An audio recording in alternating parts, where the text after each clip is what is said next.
বিজয়া দশমী প্রীতি শুভেচ্ছা ভালোবাসা নিয়ে আজকের ব্লগ শুরু করলাম।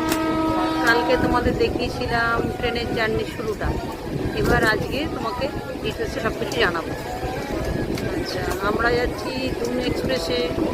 হাওড়া থেকে 8:25 ছাড়ে আর হরিদ্বার পৌঁছায় তারপরে মানে আমরা বুধবার উঠেছি, বৃহস্পতিবারটা সারাদিন, বুধবার সারা রাত্রি, শুক্রবার ভোরবেলা 5:20 ইন টাইম। তো সেখানে হয়তো কিছু লেট হলেও হতে পারে, কারণ আমি যা টাইম চার্ট দেখছিলাম তাতে লেট আছে। আর আমরা স্লিপারের টিকিট কেটেছি, স্লিপারের টিকিট করেছে।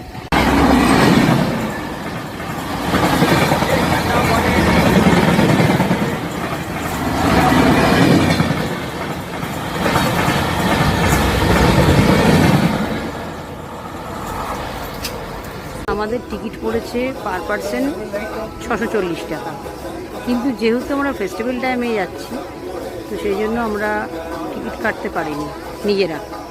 মানে আমি অনলাইনে ট্রাই করেছিলাম টিকিট কাটার জন্য, তো ওয়েটিং ছিল 45 থেকে স্টার্ট করে। আমরা টোটাল 10 জন যাচ্ছি, তো এত ওয়েটিং থাকাতে সবাই চিন্তিত হয়ে যাওয়াতে ট্রাভেল এজেন্টের মাধ্যমে আমরা কেটেছি। স্লিপারেই আমাদের পার পারসন 400 টাকা করে এক্সট্রা দিতে হয়েছে টিকিট কাটার জন্য।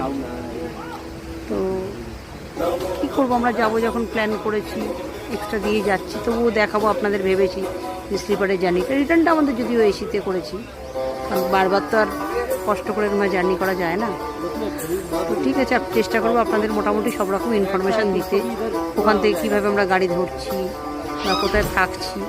গৌরীকুণ্ডে আমরা একটা হোটেল বুক করেছি, দেখা যাক ওটা কেমন হয়, বা গৌরীকুণ্ডে স্নানের যে হট স্প্রিংটা আছে ওটা ঠিকঠাক আছে কিনা, মহিলারা স্নান করতে পারে কিনা, সব রকম ইনফরমেশন দেবো।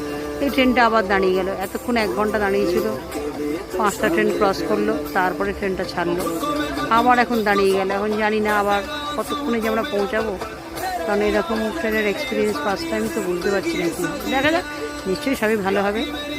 ঠিক আছে, সবাই